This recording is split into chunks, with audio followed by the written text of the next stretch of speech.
আসসালামু আলাইকুম, সবাই কেমন আছেন? বর্তমানে চলতেছে ভোটের সিজন।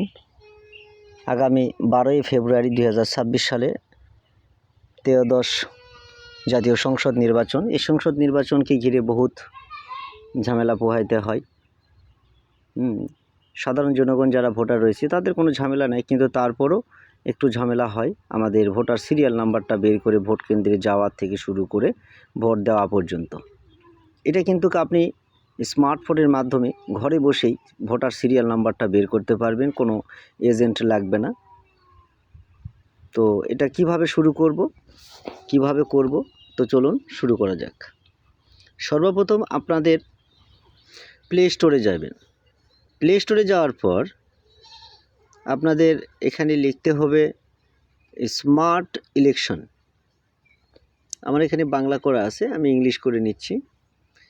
ইংলিশ করার পরে আপনি এখানে স্মার্ট ইলেকশন লিখবেন। স্মার্ট ইলেকশন লিখলে উপরেই একটা অ্যাপস দেখাবে। অ্যাপসটা এরকম দেখাচ্ছে আমার এখানে ওপেন, কিন্তু আপনার এখানে ইনস্টল করা থাকবে না, সুতরাং আপনার ওখানে ইনস্টল দেখাবে। ইনস্টল করে নেবেন, তারপর একটা বার ট্যাপ করবেন ওপেন। ওপেনে চাপ দেওয়ার পরে আপনাদের কাছে এরকম ইন্টারফেস আসবে। আপনি কাঙ্ক্ষিত ভাষা সিলেক্ট করে নেবেন।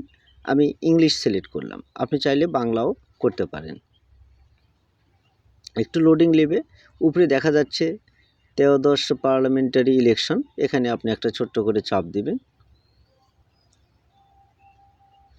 উপরে ব্লু কালার বাটন রয়েছে, ওটাই আমাদের কাঙ্ক্ষিত বাটন। এবং এখানে যেগুলো রয়েছে এগুলো আপনার দরকার নেই, কারণ আপনি তো সামান্য ভোটার, তাই না? ভোটের ইনফরমেশানগুলো আপনার দরকার, যেরকম সিরিয়াল নাম্বার এবং ভোটার নাম্বার।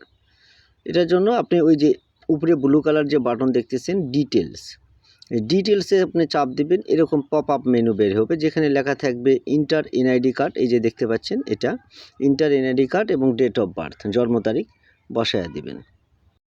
তারপর ভেরিফাইয়ে চাপ দিবেন। চলে আসবে আপনাদের কাঙ্ক্ষিত ভোটার নাম্বার এবং নিচে 2 নম্বরে দেখতে পাচ্ছেন ভোটার সিরিয়াল নাম্বার। তারপর এক্সটার্নাল দুটো অপশান দেখতে পাচ্ছেন এখানে, ডেস্টিনেশন অর্থাৎ লোকেশন, এবং সেই লোকেশনে যে ভোট কেন্দ্র হচ্ছে সেই ভোট কেন্দ্রের 2টা ছবি বা 3টা ছবি। আমার এখানে 2টা ছবি দেখাচ্ছে, আপনার ওখানে 3টা ছবিও দেখাইতে পারে, যেটা চিহ্নিত করার জন্য যে এটাই আমার ভোট কেন্দ্র।